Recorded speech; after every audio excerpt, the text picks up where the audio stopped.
नमस्कार, मी Pramod Pawar, Maharashtra 24 news net मध्ये आपलं स्वागत आहे। निवडणुकीचे वारे वाहताना सगळ्यात जास्त चर्चेत असणारा मतदारसंघ म्हणजे भिवंडी लोकसभा। ठाणे आणि पालघर या दोनही जिल्ह्यामध्ये ज्या मतदारसंघाची सर्वात जास्त चर्चा झाली तो भिवंडी लोकसभा। त्याचं कारणही तसंच होतं की भिवंडी लोकसभेला जे खासदार आहेत, जे 2 टर्म खासदार असल्यानंतर ते केंद्रीय मंत्री सुद्धा राहिलेले आहेत, अशा कपिल पाटील यांना कोण टप देणार, कोण त्यांना आव्हान देणार, ही चर्चा गेल्या अनेक दिवस आपण ऐकतो। निलेश सांबरे जे जिजाऊ संघटनेचे संस्थापक अध्यक्ष आहेत, हे आपल्या सामाजिक कामातून या निवडणुकीमध्ये आपलं नशीब आजमावतील का? त्याचबरोबर काँग्रेसकडनं कोणाला उमेदवारी मिळणार, या सगळ्या चर्चांना राष्ट्रवादी काँग्रेस शरद पवार यांच्या गटातून सुरेश बाळ्या मामा म्हात्रे यांना उमेदवारी मिळाल्यानंतर चर्चांना पूर्णविराम मिळाला। मात्र प्रश्न अजून अनुत्तरित आहे तो तिसऱ्या उमेदवाराचा। काँग्रेसकडनं बाळ्यामामांच्या उमेदवाराला विरोध होत असताना दयानंद चोरगे किंवा इतर काँग्रेसच्या नेत्यांनी बाळ्यामामांच्या उमेदवाराला आव्हान दिलं असताना आम्ही मैत्रीपूर्वक काँग्रेसच्या पक्षाच्या उमेदवाराची वेगळी लढत करू, अशा प्रकारच्या चर्चांना उधाण आलं असताना निलेश सांबरे हे काँग्रेसचे उमेदवार असतील का?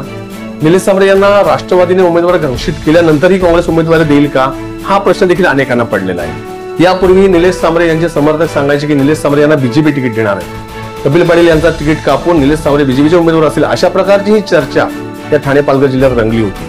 आता काँग्रेसच्या उमेदवारीचा प्रतीक्षा ही दयानंद चोरगे किंवा इतर उमेदवारांना जशी आहे तशीच ती प्रतीक्षा निलेश सांबरे समर्थकांनाही आहे, हे कोणी नाकारू शकत नाही।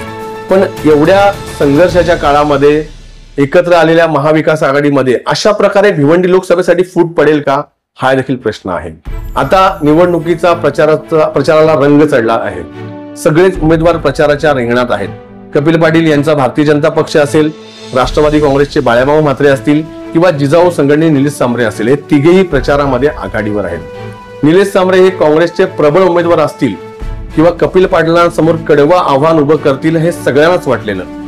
तशी घोषणा स्वतः निलेश सांबरे यांनीही केली की मी काँग्रेसचा उमेदवार असेल, पण त्यांच्या दुर्दैवाने काँग्रेसने त्यांना उमेदवारी नाकारली आणि ही जागाच राष्ट्रवादी काँग्रेसला मिळाली।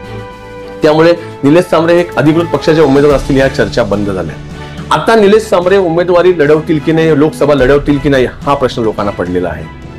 निलेश सांबरे एखाद्या पक्षाचे उमेदवार असताना त्यांनी कपिल पाटील यांना आव्हान दिलं असतं, पण आज निलेश सांबरे जर अपक्ष उभे राहिले किंवा त्यांनी फक्त जिजाऊ संघटनेमार्फत ही लढाई लढली तर त्याचा अप्रत्यक्ष फायदा हा कपिल पाटील यांना होईल, हे सगळ्यांनाच माहिती आहे।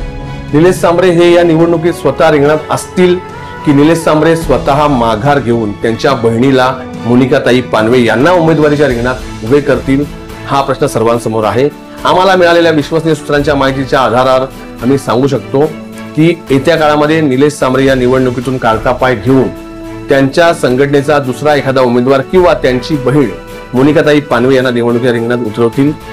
मग ही लढाई कोणासाठी सोपी होईल? ही लढाई कपिल पाटील यांच्यासाठी सोपी होईल, ही लढाई बाळ्यामामा म्हात्रे यांच्यासाठी सोपी होईल की एखादा अपक्ष उमेदवार भिवंडीचा खासदार होईल, हे पाहणं आता औत्सुक्याचं ठरणार आहे। तुम्हाला काय वाटते, कोण होईल भिवंडीचा खासदार? कोणाच्या उमेदवारीमुळे कोणाला फायदा होईल, कोणाच्या उमेदवारीमुळे कोणाला तोटा होईल? तुमच्या प्रतिक्रिया कमेंटमध्ये नोंदवा। धन्यवाद।